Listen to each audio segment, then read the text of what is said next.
کاندھے سے سرکتے بیگ کو سنبھالتے وہ ملک انٹرپرائز کی سیڑھیاں پار کرتے داخلی دروازے کی جانب ابھی ایک قدم بڑھی ہی تھی کہ دروازے پر کھڑی درجن بھر سیاہ گاڑیاں، سیاہ لباس میں ملبوس کارز اور سب سے اول کھڑی گاڑی کے دروازے سے لگ کر کھڑے وجود کو دیکھ اس نے لب باہم سختی سے پیوست کیے، سبز نگاہوں میں ناگواری کے ساتھ ساتھ کوفت بھی امڑ آئی۔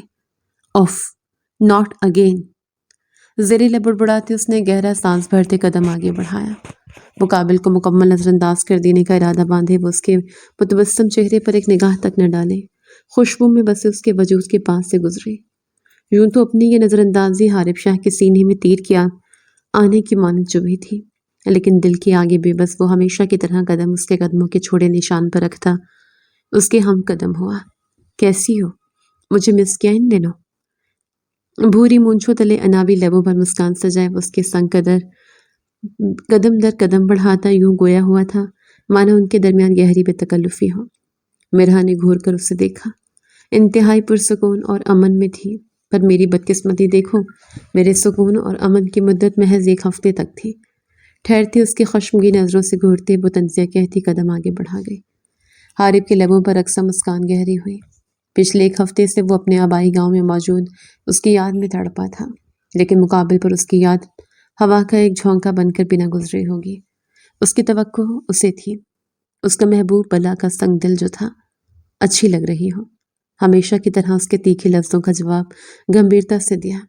کچھ ایسا بولو جو مجھے معلوم نہ ہو حارب شاہ۔ تیکھے نکوش میں بلا کی مغروریت کھلی تھی اور حارب شاہ اس مغروریت پہ دل ہار بیٹھا تھا۔ جلد آؤں گا تمہارے گھر، شان سے تمہارا ہاتھ مانگنے۔ حارب نے اس کے سر پر دھماکہ کیا تھا۔ مرحا کے بڑھتے قدم تھمے جبکہ دل زوروں سے دھڑکتے خاموش ہوا تھا۔ کیا کہا؟ مرحا نے استفہامیہ نظروں سے اس کی جانب دیکھتے استفسار کیا۔ تم نے کہا نا کچھ ایسا کہو جو تمہیں معلوم نہ ہو مرحا۔ تو سن لو، میں کل تمہارے گھر تمہارا ہاتھ مانگنے آ رہا ہوں، ان شارٹ تمہیں خود سے منسوب کرنے۔ حارب نے کاندھے اچکائے جواب دیا۔ اس کے یوں اپنی بات دہرانے پر اس نے اپنے دل کو زوروں سے شور مچاتا محسوس کیا، جبکہ وجود کو احساسات نے آن گھیرا جسے وہ جھٹلاتی آئی تھی۔ ہمارا گھر آپ کے شایان شان نہیں حارب شاہ، آپ کو مایوسی کا سامنا کرنا پڑے گا۔ اپنا سر جھٹکتے وہ خود کو احساسات کی جکڑ سے آزاد کرتی تلخی سے بولی۔ دلہن میری شایان شان ہونی چاہیے، باقی کسی سے مجھے کوئی غرض نہیں۔ حارب درمیان میں حائل 2 قدموں کی دوری کو 1 قدم کی دوری میں بدلتے مخمور نظروں سے دیکھتا بولا۔ مرحا نے ضبط سے اس کی جانب دیکھا۔ وہ الگ بات تھی کہ مقابل کے مخمور نظروں کے سبب اس کے کانوں سے دھواں نکل آیا تھا۔ تم سے بات کرنا بیکار ہے حارب شاہ، کرنی تم نے وہی ہے جو ٹھان رکھی ہے۔ شرم کو تیش کے پیراہن میں ڈھالتے وہ کلس کر کہتی آگے بڑھتی چلی گئی۔ جب واقف ہو میری فطرت سے تو کیوں کر اپنی جان ہلکان کرتی ہو جانے دل؟ بحث کرنے کی بجائے خود کو اپنے دل کو میرے سپرد کر دیا کرو نا۔ اس کی پشت محبت پاش نظروں سے تکتا وہ شریر لہجے میں ہانک لگا گیا۔ بے باک شاہ۔ زیر لب اسے اس کے مخصوص لقب سے نوازتی وہ خود کو مسکرانے سے باز نہیں رکھ پائی تھی۔ اپنے گھر کو جاتی بس میں سوار ہوتے وہ نشست سنبھالتے بس کے دائیں بائیں رواں سیاہ گاڑیوں کو دیکھ تعصب سے نفی میں سر ہلا گئے۔ یہ اس شخص کا معمول تھا، وہ اس کے ساتھ نہ ہوتے ہوئے بھی اس کے ساتھ تھا، ایک سائے کی مانند۔ حارب ریحان شاہ، شاہ انڈسٹریز کا مالک اور شاہ حویلی کا واحد سپود اور گدی نشین، بلا کا وجیح، نڈر اور بے باک مرد، جس کی وجاہت اور کامیابی کے چرچے نہ صرف پاکستان میں مشہور تھے بلکہ بیرون ملک بھی اس کی اپنی ایک الگ دھاک تھی۔ وہ مرد جس کی ذرا سی توجہ پانے کے واسطے صنف نازک بے قرار رہتی تھی۔ اس کی تمام تر توجہ اور وقت صرف ایک عورت کے لیے مخصوص تھا، اور وہ عورت مرحا ایوب تھی، ایک متوسط گھرانے سے تعلق رکھنے والی بے تحاشا حسن سے مالا مال ایک خود مختار لڑکی، جو حارب شاہ کی محبت قبول کر لینے کو، اس کی محبت کی شدت سے پگھلنے تک کو تیار تھی۔ لیکن درمیان میں کھڑی وہ رتبے، معیار اور حیثیت کی دیوار اسے اس کی جانب قدم بڑھانے سے روک جاتی تھی۔ وہ واقف تھی کہ اس کے اور حارب کے مابین حیثیت کا یہ فرق ان دونوں کو جدائی کے راہ گامزن کر سکتا ہے، اور وہ جدائی کی اس درد کو سہن کرنے کی متحمل نہ تھی، اور اسی درد سے بچنے کے واسطے وہ خود پر بیگانگی اور بے اعتنائی کا چولا چڑھا بیٹھتے حارب کو خود سے دور کرنے کی ہر ممکنہ کوشش کر چکی تھی۔ لیکن اس کی تمام تر کاوشیں حارب کی محبت کے اس چٹان سے ٹکراتی ٹکڑے ٹکڑے ہو جاتی تھیں جو مضبوط تھی، بلا کی مضبوط۔ متوسط طبقے کے اس مخصوص 2 کمروں پر مشتمل مکان کے صحن میں دبی خاموشی کا راج تھا۔ تخت پر براجمان حارب شاہ نگاہوں میں محبت کا ٹھاٹھے مارتا سمندر لیے ایک کونے میں سینے پر ہاتھ باندھے کھڑی مرحا کو دیکھ رہا تھا، اور مرحا جواباً اسے یوں تک رہی تھی مانو نظروں کے ذریعے ہی اسے سالم نکل جائیں گے۔ مقابل ڈٹائے کا تاج سر پر سجائے اسے آگاہ کیے بنا اس کے گھر جو چلایا تھا، نہ صرف گھر مقابل کمال بے باکی کا مظاہرہ کرتے اس کی والدہ کے سامنے اپنی پسندیدگی کا برملا اظہار بھی کر چکا تھا۔ یوں تو تم میں کوئی خرابی نہیں ہے حارب، بے شک تم مرحا کے لیے بہترین ہم سفر ہو، لیکن میں تمہارے اور ہمارے مابین حیثیت کے اس فرق سے خوف زدہ ہوں جو آئندہ مستقبل میں میری بیٹی کے لیے طعنوں و تشنوں کا باعث بن سکتا ہے۔ میری مرحا اپنے باپ کی جانے کے بعد ایک مضبوط ستون کی مانند کھڑی رہی ہے، ایک خود مختار مضبوط ستون، اور اس کی خود مختاری حیثیت کا بھی ایک بھی طعنہ برداشت نہ کر پائے گی۔ بالآخر اس خاموشی کو ممتاز بیگم کی ممتا سے پرمتفکر آواز نے توڑا۔ مرحا نے نظریں مقابل سے پھیری، نگاہوں میں نمی جو مڈائی تھی، اور وہ یہ نمی مقابل پر آیا ہرگز نہ ہونے دے سکتی تھی۔ جبکہ حارب ممتاز بیگم کی شک و شبہات کو بجا جانتے تخت سے اٹھتے ان کے قدموں میں گھٹنوں کے بل بیٹھتے ان کے ہاتھ تھام گیا۔ جہاں اس کی یہ حرکت ممتاز بیگم کو گڑبڑاہٹ میں مبتلا کر گئی تھی، وہیں مرحا اور اس کی چھوٹی بہن سدرا ششدر رہ گئی تھی۔ آپ کے تمام خدشات بجا ہیں امی، میں محض ان لفظوں میں آپ کو رضامند کر سکتا ہوں کہ حارب شاہ مرحا ایوب کے لیے تخت و تاج چھوڑنے تک کو تیار ہے۔ آپ کی بیٹی وہ شمع ہے جو میری اندھیر زندگی کو روشن کر دینے کے واسطے ضروری ہے۔ یہ جان لیجیے کہ حارب شاہ اس عورت پر جسے وہ اپنی محبت کا مقام دے چکا ہے ایک غلط نگاہ تک نہ گوارا کرے گا۔ کجا کے تلخ جملہ۔ حارب شاہ کو تمام عمر مرحا ایوب کی ڈھال بننا گوارا ہے، لیکن اس سے دوری نہیں، دستبرداری نہیں۔ ایک یقین کے ساتھ اپنی بیٹی مجھے سونپ دے، خدا کی قسم یقین نہ توڑوں گا۔ یوں سمجھ لیں کہیں دامن جھولی پھیلائے بیٹھا ہوں، مجھے نہ مراد واپس نہ لوٹانے اجازت دے دے کہ میں کل شاہ بی بی کو آپ کے در لے آؤں۔ کس کا دل نہ پگھلے گا اس شخص کی محبت کے شہر سے تر لفظوں پر۔ وہ محبت میں گودے گودے ڈوبا مرد تمام انا، تمام غرور، تمام تنتنا چھوڑے ایک بھکاری کی مانند خالی دامن لیے اپنی محبت کا مطمئن تھا۔ مرحا کے نزدیک یہ سب غیر یقینی تھا۔ کیا واقعی وہ اس شخص کی اس محبت کے مستحق تھی؟ آخر کیا تھا اس میں ایسا خاص جو سلطنت کا شہزادہ اس کے واسطے سلطنت چھوڑ دینے تک کو تیار تھا؟ اس کی آنکھوں میں ٹھہرے آنسو پلکوں کی باڑ توڑتے آرس پر بہہ نکلے تھے۔ میں اجازت دیتی ہوں بیٹا۔ ممتاز بیگم کے تمام خدشات وہ چند لفظوں میں دور کر گیا تھا۔ جہاں حارب کی لبوں پر مسکان نے بصیرہ کیا، وہیں مرحا حیرت و استعجاب میں ڈوبی۔ پر امی، مرحا نے احتجاج کرنا چاہا۔ وہ الگ بات تھی کہ دل اس کی اس صفاکی پر پسلیوں سے سر پھوڑ رہا تھا۔ ممتاز بیگم نے ہاتھ اٹھائے اس کے احتجاج کو رد کیا۔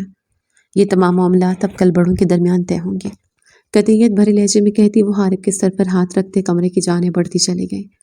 مرحا نے حارب کی متوجہ ہونے سے قبل اپنے عارض کی زینت بنی نمی کو ہاتھ کے پشت سے صاف کیا۔ تو کیا آپ دونوں کو تنہائی میں کچھ وقت درکار ہے؟ عشق و محبت کے پیمان باندھنے کی خاطر، یا میں کباب میں ہڈی کی طرح یہاں کھڑی رہوں؟ سدرا اپنی ماں کے اس فیصلے کی سبب بلا کی خوشپشت پر ہاتھ باندھے شرح لب و لہجے میں گویا ہوئی۔ مرحا نے دانت پیستے اسے گھور کر دیکھا، جبکہ حارب زمین سے اٹھ کھڑا ہوا تھا۔ اوہ اوکے، سمجھ گئی، یوں گھورنے کی ضرورت نہ تھی، میں ویسے بھی یہاں سے جانے کا ارادہ رکھتی تھی۔ مرحا کی گھوریوں کو کسی کھاتے میں نہ لاتے وہ مصنوعی خوف سے کہتی وہاں سے رفو چکر ہوئی۔ کہاں؟ مرحا نے بھی قدم اس کی تقلید میں بڑھانے چاہے۔ مان حارب نے اس کے کلائی جکڑے اسے اپنی جانب کھینچا۔ مرحا اس افتاد کے لیے تیار نہ تھی، کٹی ڈال کی مانند اس کے سینے سے آن لگی، کچھ یوں کہ اس کی پشت حارب کے سینے کا حصہ بنی تھی۔ حارب شاہ، حدود نہ پار کرے، میری مرضی میں جہاں چاہوں جاؤں، چھوڑے میری کلائی۔ اپنے چہرے کے نیم رخ سے حارب کے وجہ چہرے کو دیکھتے وہ دبی دبی لہجے میں غرائی۔ چھوڑنا ہوتا تو اتنا آگے نہ چلا تھا، اور اب ذرا عادت ڈال لیں عنقریب بننے والی مسز حارب شاہ، میرے لمس کی، میری نزدیکی کی، میری مہک کی۔ اور رہی بات من مرضی کی، سلطان بھلا کب اپنی سلطانہ پر روک ٹوک لگاتا ہے؟ مرحا کے کان کے نزدیک جھکتے حارب گھمیرتا سے گویا ہوا۔ مرحا کا روم روم سنسناہٹ میں ڈوبا، جبکہ دل اس نے بلیوں کی مانند سینے میں اچھل کود کیا۔ کھلی آنکھوں سے خواب نہیں دیکھتے حارب شاہ؟ مرحا پر زور مزاحمت کرتے حارب کی گرفتے چکنی مٹی کی مانند پھسلتے اس کے روبرو آتے استہزائیہ بولی، یہ خواب نہیں، میرا یقین ہے، وہ یقین جو جلد حقیقت میں بدلنے والا ہے۔ جانے دل، حارث دلکشی سے کہتا گھٹنوں کے بل زمین پر جھکا کہ اپنا غرور پیارا نہیں جو یوں جھکتے ہو۔ میرا بے ساختہ قدم پیچھے ہوئی۔ جب سے محبت نے مجھے جکڑا تب سے میرا غرور فنا اور انا خاک ہوئی مرحا ایوب۔ اس کے لفظوں کا برا مانے بنا وہ انتہائی ملائمت سے کہتا مرحا کا ہاتھ تھام گیا۔ بھلا محبوب کے لفظوں کو بھی برا مانا جاتا ہے؟ کیا کر رہے ہو یہ؟ اس کے تلسماتی لفظوں کے تلسم میں جکڑے مرحا اس کی اس جسارت پر اجنبے اور مخمصے میں ڈوبی۔ دفتن مقابل کے اگلے قدم پر وہ پتھر کی مورت بنی۔ موسم سرما کی یخ بستہ رات جس میں چاند اپنے جوبن پر چمکتا اپنی چاندنی پر ہر سو بکھیر رہا تھا۔ اس رات کا حسن ایک خوبرو شہزادے نے اپنی شہزادی کے آگے جھکتے اس کے بائیں ہاتھ کی اس مخصوص انگلی میں اپنی محبت کی نشانی پہناتے دوبالا کیا تھا۔ میری محبت کی پہلی نشانی جو مرتے دم تک تمہارے ہاتھ میں یوں سجی رہے گی، وہ اس کی انگلی میں دمکتے قیمتی ہیرے سے جڑی انگوٹھی کو سیاہ نگاہوں میں جگمگاتے جگنوں لیے دیکھتے اس کا ہاتھ اپنی لبوں سے چومتے اپنی آنکھوں پر باری باری لگاتے مرحا کی رگوں میں دوڑتے خون کی ترسیل میں روانی لانے کا سبب بنا۔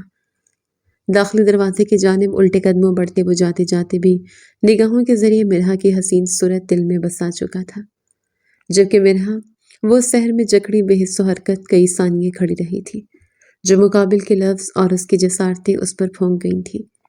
یہ آدمی عنقریب مجھے پاگل کر ڈالے گا۔ ہوا کا ٹھنڈا جھونکا اس کے وجود سے آر پر ہوتا اسے ہوش کی دنیا میں کھینچ لایا۔ مرحا زیر لب کہتی ایک نگاہ اپنی انگلی میں شان سے جگمگاتی انگوٹھی پر ڈالے اس کمرے کی جانب بڑھ گئی جہاں اس کی والدہ اور بہن اس کے منتظر تھے۔ ان سب کی بھلا کیا ضرورت تھی بہن؟ ممتاز بیگم ایک نظر اپنے گھر کے چھوٹے سے صحن میں موجود ڈھیروں تحائف پر ڈالتی اپنے سامنے موجود صوفے پر براجمان شاہ بیوی سے مخاطب ہوئی، جن کے چہرے پر غرور اور بلا کا تفاخر رقم تھا۔ وہ یہاں آنے کے حق میں ہرگز نہ تھی، لیکن اپنے پوتے کی ضد اور ہٹ دھرمی کے سبب مجبور تھی۔ ہم ملازمین کے در بھی خالی ہاتھ جانا معیوب سمجھتے ہیں، اور یہاں تو ہم شاہ حویلی کے اکلوتے سپوت کی ہونے والی دلہن سے ملاقات کرنے آئے ہیں، کیوں نہ لاتے یہ تحائف؟ شاہ بی بی جانچتی نظروں سے اطراف میں دیکھتی رونق بھرے لہجے میں گویا ہوئی۔ ممتاز بیگم نے فقط مسکرانے پر اکتفا کیا، جبکہ شاہ بی بی کے ہمراہ براجمان حارب پہلو در پہلو بدلتا اس وجود کا منتظر تھا جو صحن کے کونے میں موجود کمرے کی دیوار کے اوٹ میں چھپی اپنی گلابی آنچل کا دیدار کرواتی اسے بے چین کر گئی تھی۔ واقفیت تو رکھتی ہوگی آپ حارب کی اپنی بیٹی کے لیے پسندیدگی سے، تو پھر بتائیں کیا دیں گی آپ ہمارے پوتے حارب شاہ کو اپنی بیٹی؟ شاہ بی بی نے مدعے کی بات کی۔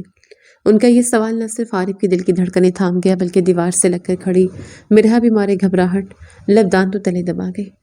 مجھے کوئی اعتراض نہیں، میری خوش قسمتی ہے کہ میری بیٹی کو حارب جیسا بہترین ہمسفر ملنے کو ہے۔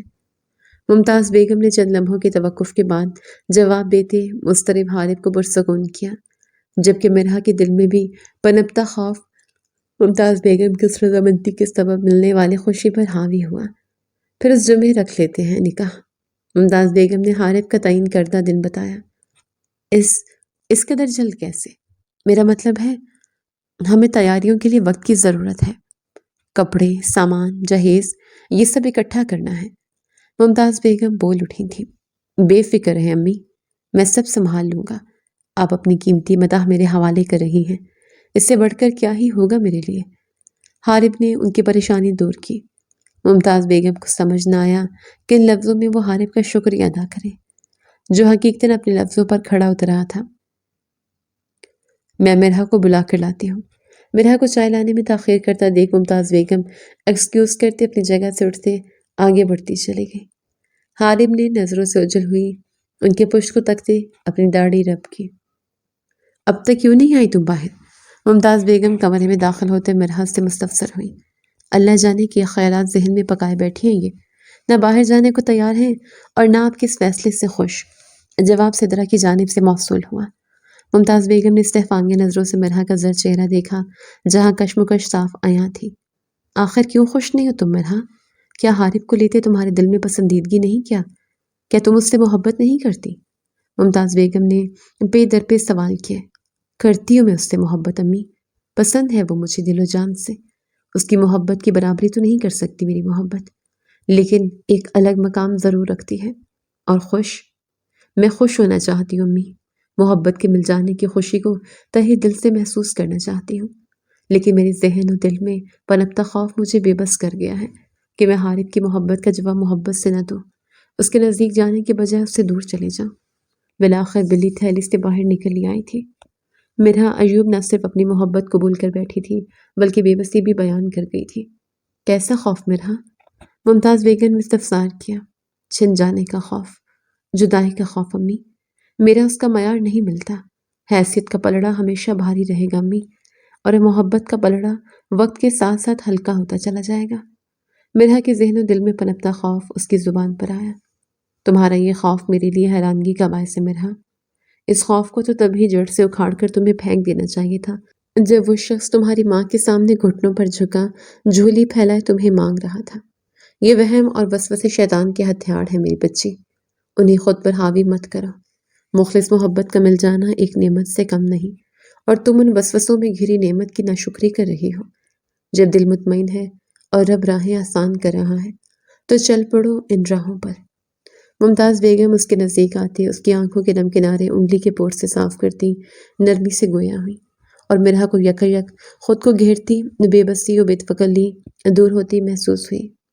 وہ اس بات میں سر ہلاتے مسکرا اٹھی کہ یکدم اس کے مسکان دروازے کے بیچوں بیچ ایستادہ حارث کو دیکھ سمٹی۔ مقابل کی مبہم آنکھیں اس پر یہ انکشاف کر گئی تھیں کہ وہ تمام باتیں سن چکا ہے۔ مرحا نے فوراً اس سے نظریں چرائیں۔ دل کانوں میں دھڑکا اور رنگت گلابی ہوئی۔ اس کے بدلتے تاثرات ملاحظہ فرماتے ممتاز بیگم اور سدرا بھی حارث کی جانب متوجہ ہوئی۔ شاہ بی بی آپ سب کی منتظر ہیں۔ حارث نے ان دونوں کی توجہ خود پر مرکوز دیکھ انہیں آگاہ کیا۔ ممتاز بیگم اور سدرا فوراً وہاں سے روانہ ہوئی۔ مرحا نے بھی مقابل کی جانب دیکھنے سے اجتناب برتتے قدم آگے بڑھاتے مقابل کے نزدیک سے گزرنا چاہا، لیکن مقابل لمحے کے 1000ویں حصے میں اس کی کلائیں جکڑے اس کے بڑھتے قدموں میں زنجیریں ڈال گیا۔ میں آشنا تھا کہ آنکھ دونوں جانب برابر لگی ہے، لیکن آج تمہاری زبان سے سنتے اچھا لگا۔ اس کی دودھیاں گلابی کانچ کی چوڑیوں سے بھری کلائی مخمور نگاہوں سے دیکھتے گویا ہوا۔ محض اچھا لگا؟ مرحا کے لبوں سے بے اختیار یہ سوال ادا ہوا تھا۔ وہ اپنی آنکھیں سختی سے میچ گئی۔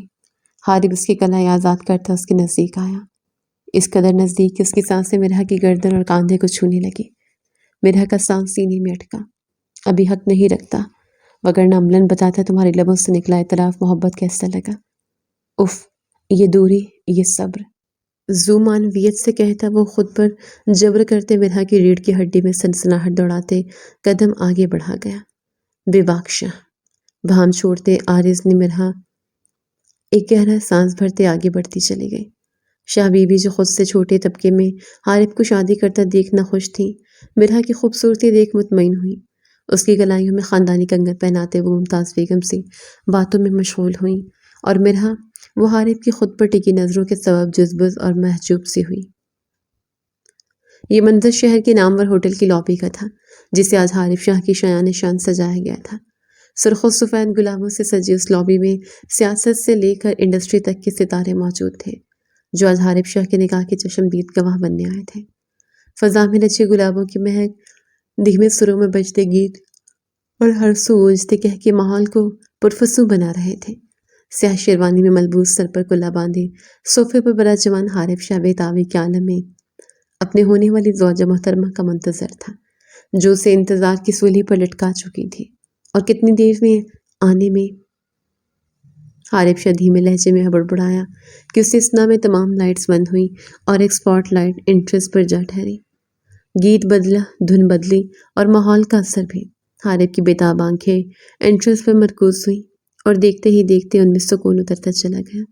سرخ عروسی بھاری بھرکم جوڑے میں ملبوس وہ اپسرا مسکارے کے بوجھ سے لدی پلکیں جھکائے سہج سہج کر قدم اس کی جانب بڑھا رہی تھی۔ بھاری زیورات سے خود کو سجائے میک اپ کی مدد سے اپنے حسن کو دوبالا کرے وہ حارث شاہ کے نام کے حنا کلائیوں میں لگائے آج اس کی زندگی میں داخل ہونے کے واسطے مکمل تیار تھے۔ حارث کا دل ٹرین کی سپیڈ سے دوڑا۔ وہ بے اختیاری کے عالم میں اپنی جگہ سے اٹھتے مرحا کی جانب قدم بڑھا گیا۔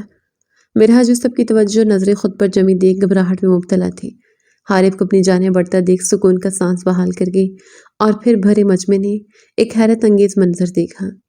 حارث شاہ جو کسی کے آگے سر جھکانا تو دور، نظر تک نہیں جھکاتا تھا، بلا اعتراض اپنی ہونے والی دلہن کے نزدیک آتے جھکتے اس کے پیروں سے الجھتا لہنگا درست کرتے اپنے ہاتھ میں تھامے اس کا ہاتھ جکڑ گیا۔ جہاں مرحا کی لب مسکراہٹ میں ڈھلے وہیں وہاں موجود مجمع میں چند لوگ ستائش میں مبتلا ہوٹنگ کر گئے تو چند حسد کی آگ میں جھلس کر رہ گئے۔ حارم مرحا کو سنبھالتے اسٹیج تک لایا اور پھر اسے صوفے پر بٹھاتے اس کے پہلو میں جگہ سنبھال گیا۔ قاضی صاحب بسم اللہ کریں۔ شاہ بی بی قاضی صاحب سے مخاطب ہوئی۔ مرحا کی دھڑکنیں بے ترتیب ہوئیں اور ہتھیلیاں پسینے سے تر۔ یہ لمحہ ہی ایسا تھا کہ وہ چاہ کر بھی اپنی گھبراہٹ پر قابو نہ رکھ پائی۔ نظروں نے ممتاز بیگم اور سدرا کو تلاشنا چاہا جو اسٹیج پر اس کے نزدیک ہی کھڑی تھیں۔ مرحا ولد ایوب، آپ کا نکاح سکہ رائج الوقت حق مہر مبلغ 1 کروڑ روپے حارث شاہ ولد غفیر شاہ سے کیا جاتا ہے، کیا آپ کو قبول ہے؟ قاضی صاحب مرحا سے مخاطب ہوئے۔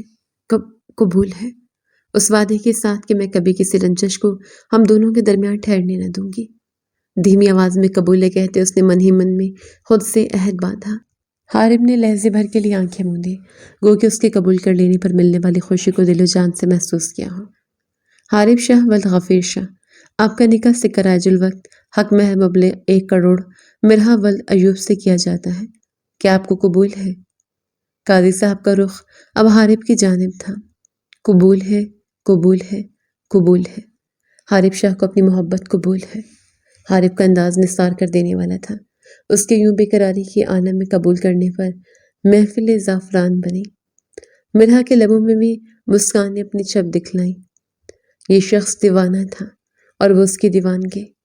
نکاح ہونے کی دیر تھی، مبارکباد کا شور گونجا۔ حارب اپنے عزیز و اقارب اور دوستوں سے ملاقات میں مشغول ہوا اور مرحا شاہ بی بی کے ہمراہ ان کے احباب سے معترف ہونے لگی۔ وقت رخصت آن ٹھہرا تھا۔ مرحا ممتاز بیگم کی دعاؤں کے حصار تلے رخصت ہوتے حارب کے سنگ گاڑی میں سوار ہوئی اور گڑھے شاہ حویلی کی جاتی راہ پر گامزن۔ چند گھنٹوں کے تھکا دینے والے سفر کے بعد وہ شاہ حویلی کے داخلے دروازے پر آن رکے تھے۔ پہلے فوٹو شوٹ میں مقابل کی بے باکیاں اور پھر تمام سفر مقابل کے زمینی لفظوں کے حصار میں قید رہنے کے بعد مرحا گلاویاں بکھیرتا چہرہ لیے گاڑی سے باہر پاؤں رکھ گئی۔ حارب نے فوراً اس کے نزدیک آتے اس کا ہاتھ تھاما اور اگلے ہی پل مرحا خوف سے اچھلتی حارب کے سینے میں چھپنے کی تئی کرتے سیاہ آسمان کو روشن کرتی آتش بازی کو دیکھ دنگ رہ گئی۔ خوف زائل ہوا اور آنکھوں میں ستائش ابھر آئی۔ وہ ابھی سیاہ آسمان پر تاروں کی مانند جگمگاتی آتش بازی سے نہ سنبھل پائی تھی کہ اطراف سے اپنے اوپر گرتی سرخ گلاب کی بتیاں دیکھ ششدر رہ گئی۔ دونوں اطراف سر جھکائے کھڑے ملازمین ان پر پھولوں کی بارش سے گر گئے تھے، جبکہ 2 ملازمین پھول ان کی راہ میں بچھا رہے تھے۔ یہ سب کیا ہے حارب؟ مرحا حارب کے بازو جکڑے مستفسر ہوئی۔ مسز حارب شاہ کی آمد خوش آمد کا استقبال۔ حارب نے لبوں پر تبسم لیے جواب دیا۔ مرحا کی آنکھوں میں یکا یک نمی جھلکی۔ یہ سب اس کے لیے نیا اور حسین تھا۔ آج سے قبل وہ سب کو خاص محسوس کرواتی آئی تھی، آج اس کے محبوب شوہر نے اسے بے حد خاص محسوس کروایا تھا۔ چلیں پھر ایک نئی زندگی کی جانب مسز حارب، بہویں ریز کے شریر لہجے میں دریافت کیا۔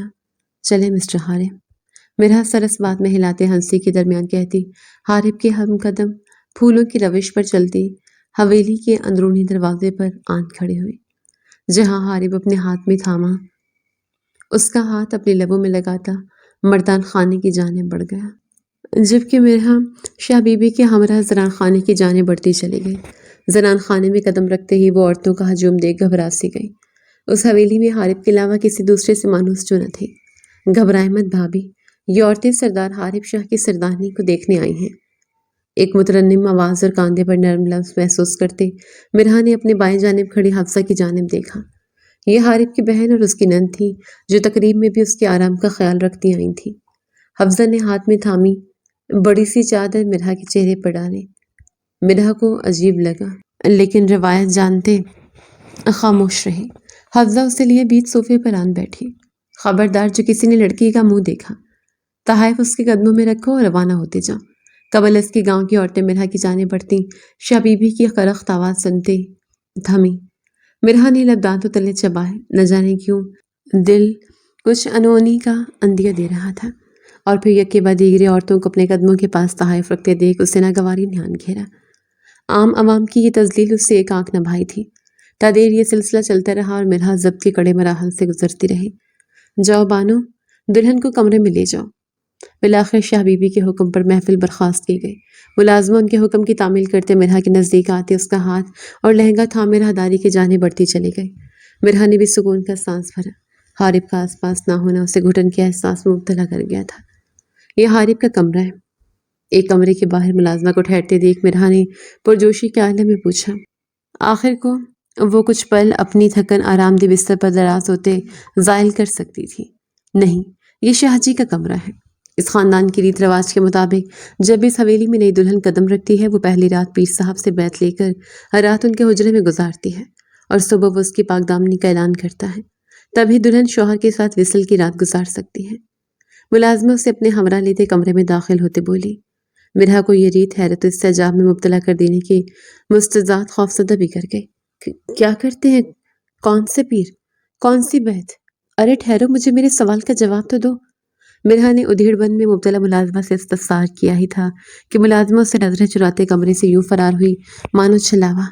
مرحا کی ریڑھ کی ہڈی میں سنسناہٹ دوڑی۔ حارب کہاں ہے آخر؟ یہ کیسی بے کلی اور اضطراب مجھے گھیر چکے ہیں۔ یہ ملازمہ کس بات کر رہی تھی؟ کچھ تو عجیب ہے، بہت عجیب۔ اپنے سینے پر ہاتھ رکھتے مرحا گہرے سانس بھرتی خود سے ہم کلام ہوئی۔ دفتن دروازہ کھلنے کی آواز سنتے وہ پلٹی۔ حارب؟ وہ جو حارب کی توقع کر بیٹھی تھی اندر داخل ہوتے سیاہ لباس میں ملبوس ایک ادھیڑ عمر شخص کو دیکھ دھچکا کھا گئی۔ گردن میں مالا، ماتھے پر سفید رنگ اور نگاہوں میں خباثت لیے اسے سر تا پیر ایکسرے کرتی نگاہوں سے دیکھتا وہ آدمی جسے پیر صاحب کا خطاب حاصل تھا مرحا کے رونگٹے کھڑے کر گیا۔ حارب نہیں لڑکی، پیر ہوں میں۔ حارب سے تمہاری ملاقات اب کل ہی ہوگی۔ پیر صاحب اپنے سینے کو چھوتی داڑھی پر ہاتھ پھیرتے گویا ہوئے۔ مرحا نے نفی میں سر ہلایا۔ رنگت زرد ہوئی اور دل خوف کے سبب دھڑکنا بھول گیا۔ کون ہو تم؟ یہاں کیا کر رہے ہو؟ مجھے حارب کے پاس جانا ہے۔ مرحا کا لہجہ خوف کے سبب لغزش کا شکار ہوا۔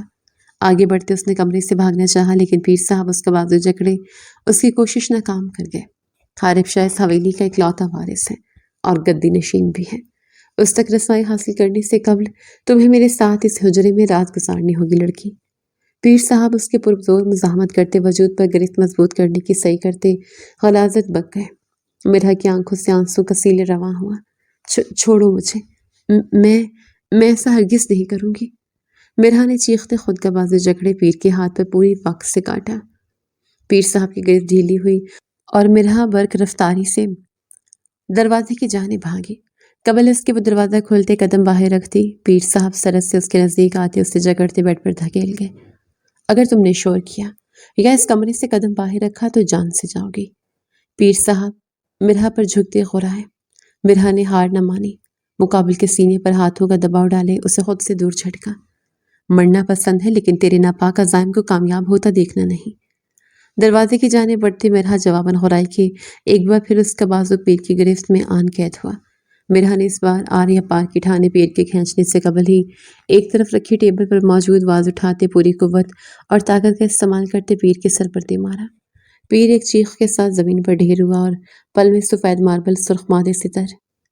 مرحا ایوب کا ممری میں سخت حالاتوں سے لڑی ہے۔ کیا سمجھ بیٹھے تھے کہ کمزور لڑکی ہے جو چاہے کر لوگے؟ تم جیسے جعلی پیروں پر مرحا تھوکنا بھی پسند نہ کرے۔ پیر کو نیم آنکھوں سے خود کو دیکھتا پا کر وہ واز کا ایک اور بار اس پر کرتے دروازہ کھولے بنا راستے کا تعین کرتے بھاگی۔ اس کے ذہن و گمان میں بھی نہ تھا کہ قسمت اسے ایسا موڑ دکھائے گی کہ اس کی خوشی کی مدت اس قدر کم ہوگی۔ ہاں وہ ڈرتی تھی لیکن وہ ڈر جدائی کا تھا، عزت کے چھن جانے کا تھا نہیں۔ لیکن آج اس شخص کے بھروسے رخصت ہوتے وہ اپنی عزت گنوانے کی در پر تھی۔ زاروں قطار ہوتے وہ ننگے پاؤں راہداریوں سے گزرتے داخلے دروازے کی متلاشی تھی۔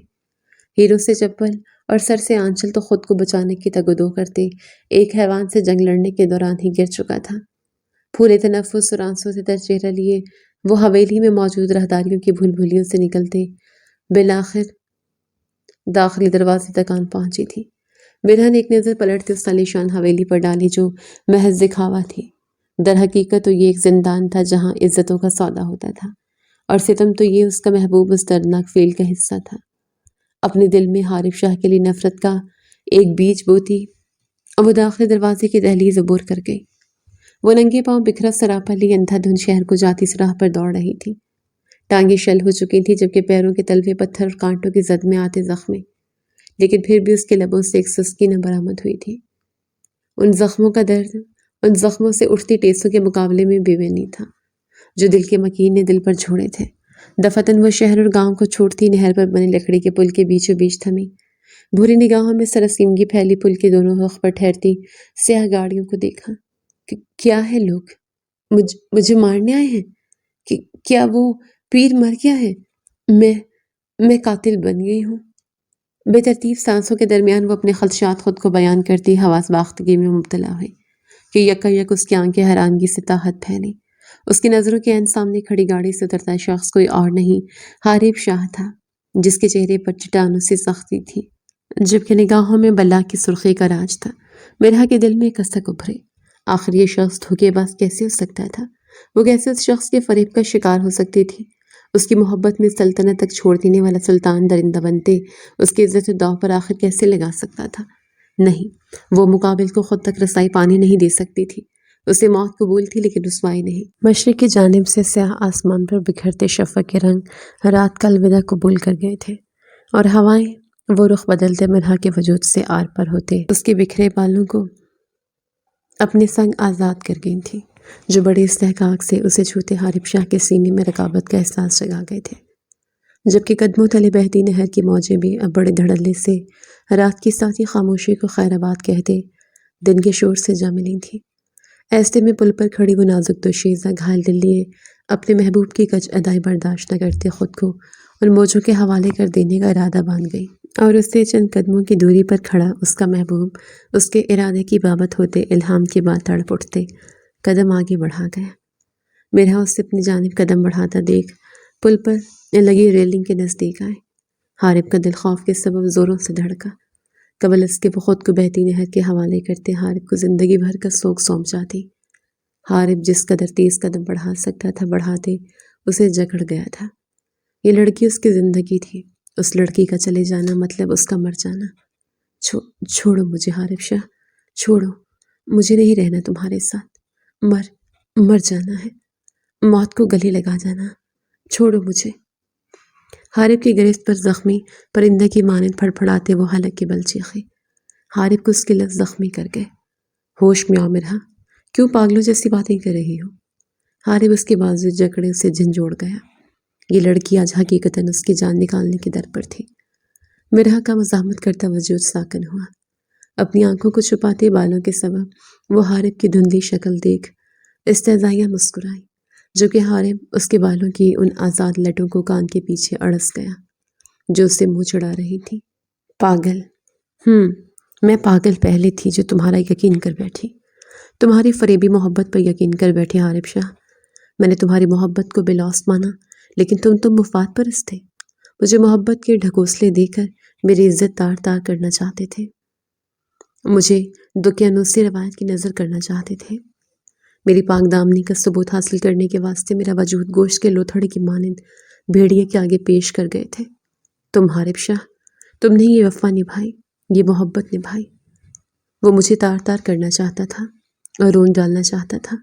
محبت بہت دور کی بات ہے، مرد جس عورت سے منسوب ہو جائے اس کے لیے غیرت رکھتا ہے۔ کیا مر گئی تمہاری غیرت کے تمہارے ہوتے ہوئے تمہاری ہی چھت تلے تمہاری بیوی کو ایک غیر مرد چھوئے؟ وہ ہذیانی انداز میں اس کے سینے پر ہاتھوں سے وار کرتے زخمی شیرنی کی مانند خرائی، اور اس کا لفظ بلفظ تیر کی مانند حارب کے سینے میں چبھتا چلا گیا۔ یہ لفظ نشتر کی حیثیت رکھتے تھے جو وجود کو زخموں سے چور کر ڈالے۔ میں واقفیت نہیں رکھتا تھا ان دقیانوسی روایت سے جس کی بھیڑ آج تم چڑھتے چڑھتے بچی ہو۔ حارب نے انتہائی ضبط سے کہانی کا دوسرا رخ بیان کیا۔ مجھے تم پر یقین نہیں، تم میرے یقین کے بت مسمار کر چکے ہو حارب شاہ۔ مرحا نے نفی میں سر ہلاتے رخ پھیرا۔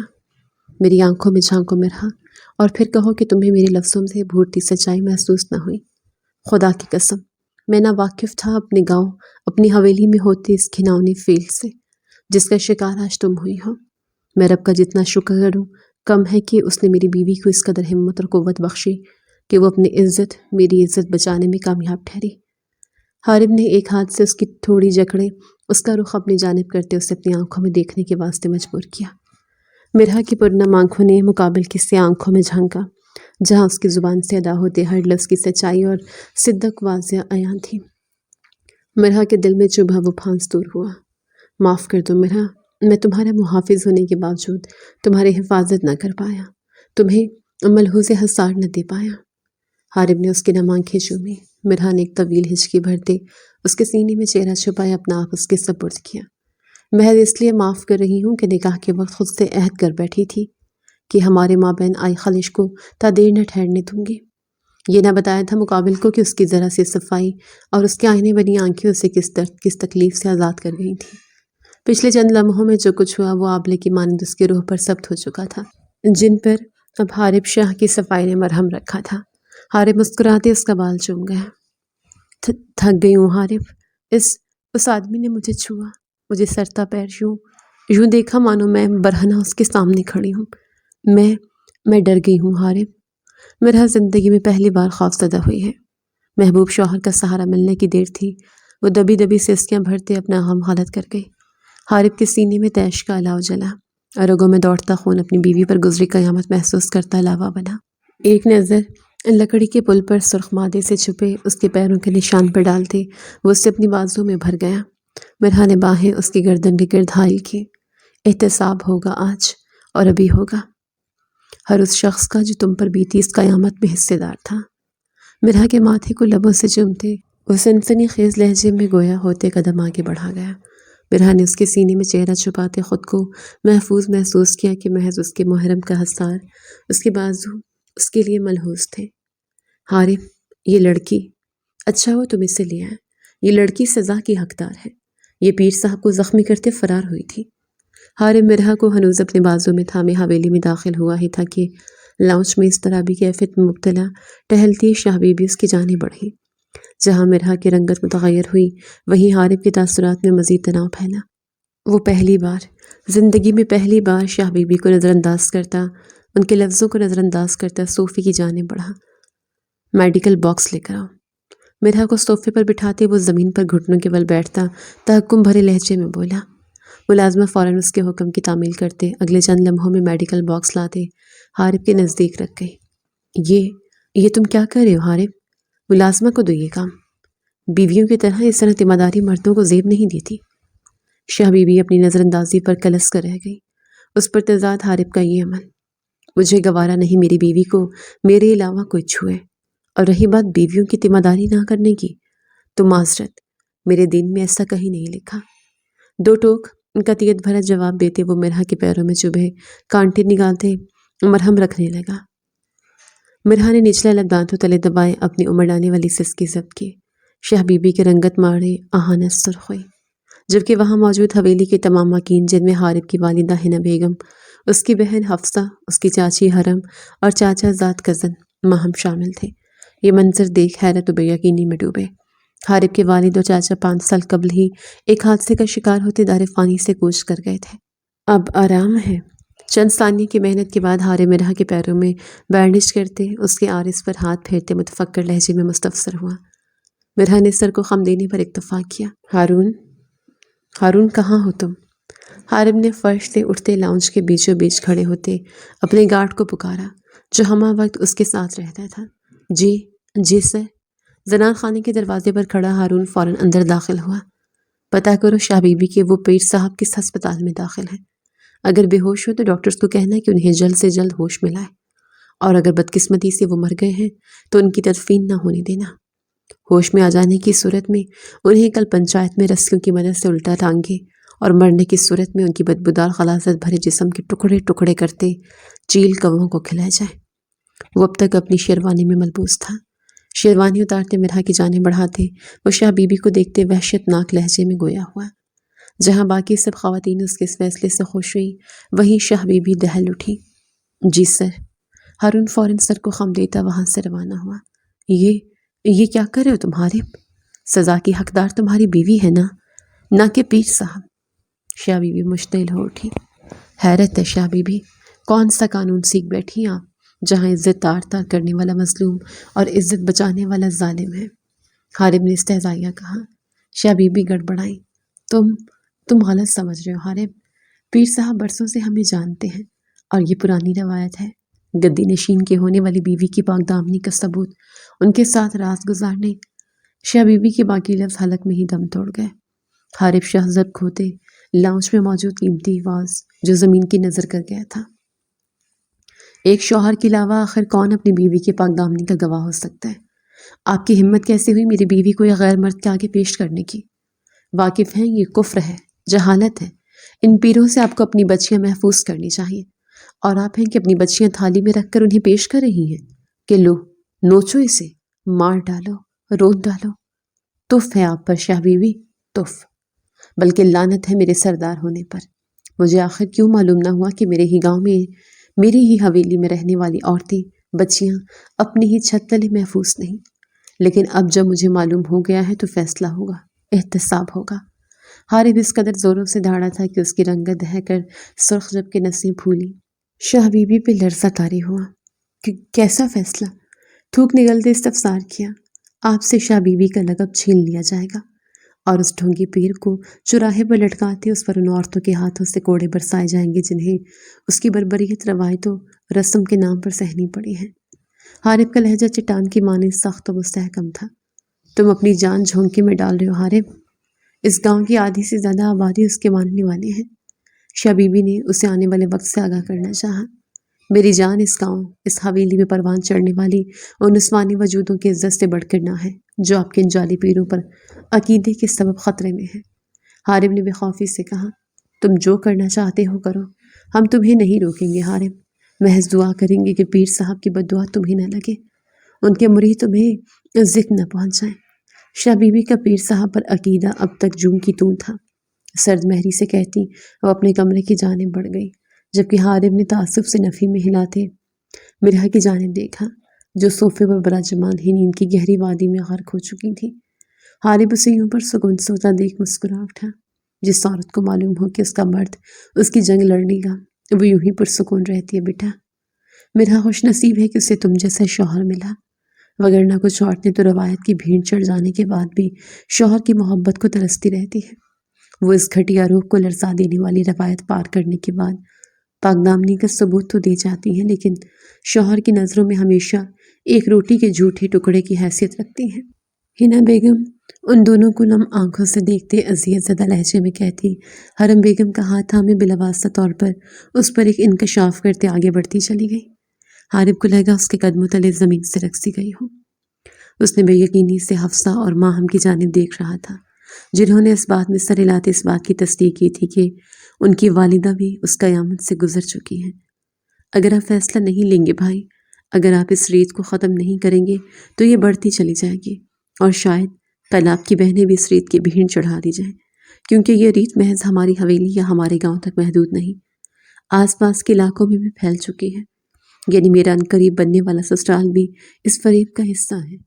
حفظہ کی شادی پڑوسی گاؤں کے سردار سے طے ہو چکی تھی، جس کا خاندان بھی اس ڈھونگی پیر پر اندھا یقین رکھتا تھا۔ حارب کے نزدیک آتے اس کے ہاتھ چومتے وہ اپنی آنکھوں سے لگاتے وہاں سے روانہ ہوئی۔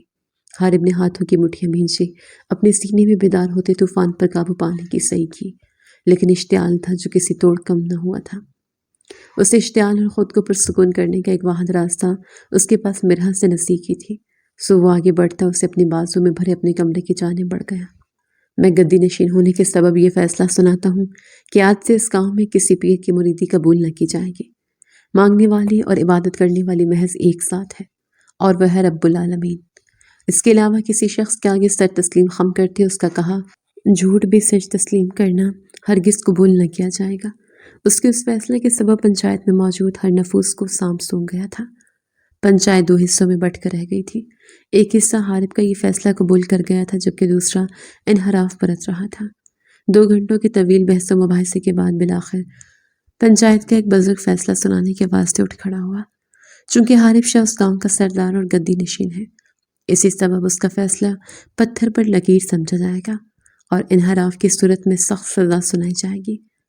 بزرگ کے کہنے کی دیر تھی، وہاں انحراف برتنے والوں نے شور و غل سا کیا۔ حارب کے ہمراہ چادر میں لپٹی مرحا خوفزدہ ہوتے حارب کے نزدیک ہوئی، جس کے کاندھے پر ہاتھ رکھتے حارب نے اسے تسلی دیتے اپنے ساتھ کا احساس دلایا۔ اس بحث و مباحثہ میں مرحا نے سردارنی ہونے کی حیثیت سے برابر شرکت کرتے اپنے موقف بیان کیے تھے۔ نہ صرف دنیاوی بلکہ دینی بھی۔ وہ حارب کے ساتھ شانہ بشانہ کھڑی رہی تھی۔ حارب نے ہارون کو آنکھوں سے اشارہ کیا، جو اس کا اشارہ سمجھتے فوراً اپنے ساتھیوں کے ساتھ آگے بڑھتا ان شرپسند افراد کو وہاں سے لیتا چلا گیا، جن میں سے اکثریت ان مردوں کی تھی جو پیر کے قریب بھی تھے۔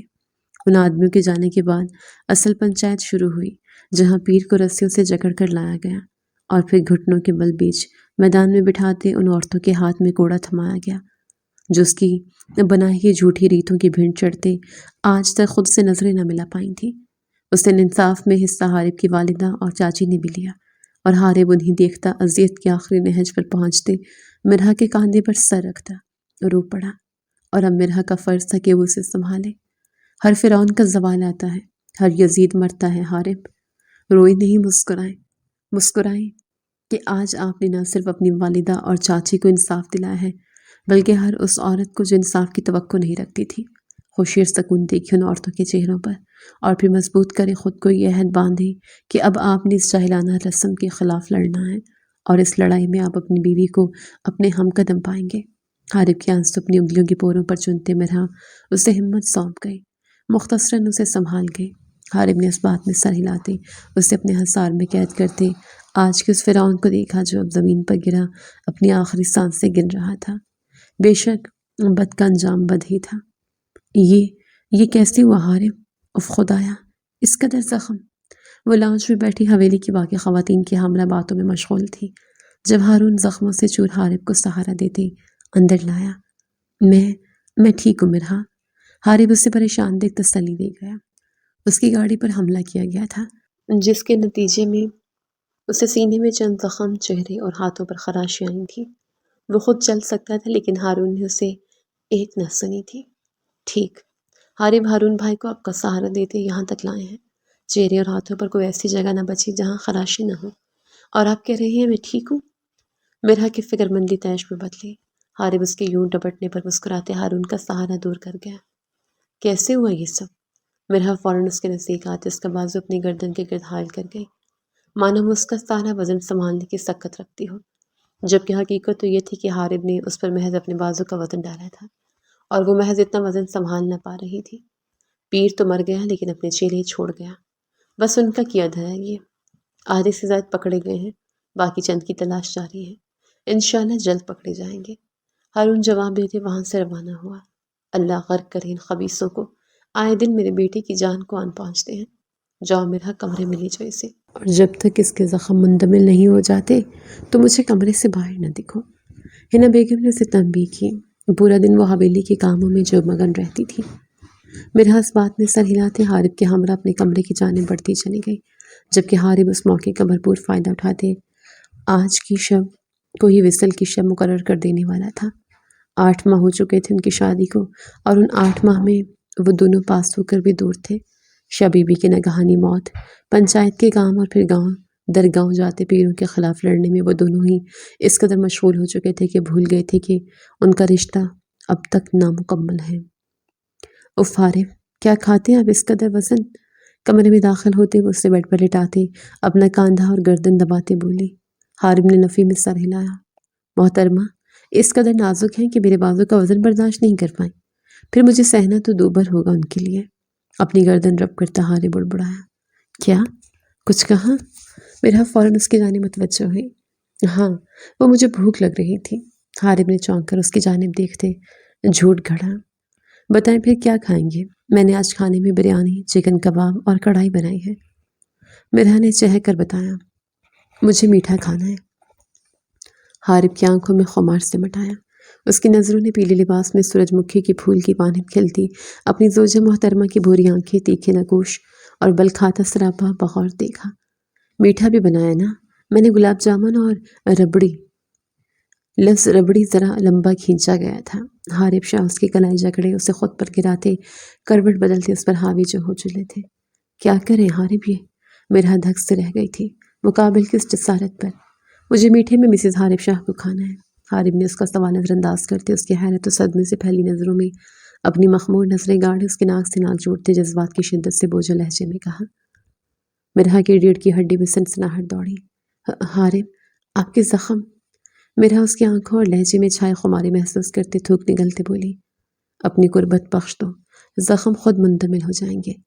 حارب کہتا اس کے ہر نقش پر اپنا بھیگا لفظ چھوڑتے اس کے لبوں کے نزدیک اپنا لب لاتا ٹھہرا۔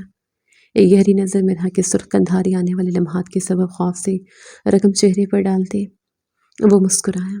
میری شیرنی، میری قربت میں یوں بھیگی بلی بنی حسین لگ رہی ہے، شریل لہجے میں کہتے وہ مرحا کو شرم و حیا کے زمرے سے نکلتے دیکھ کچھ دیکھا کہنے کو لب واں کرتا دیکھ لمحے کے ہزارویں حصے میں اس کے لبوں پر جھکتا اس کی اپنی سانس سے ایک کر گیا۔ مرحا نے آنکھیں موندے اس کی گردن میں باہیں ڈالتے اس کی شدت میں اس کا ساتھ دیتے اس کے جذباتوں میں مزید آگ بھڑکائی۔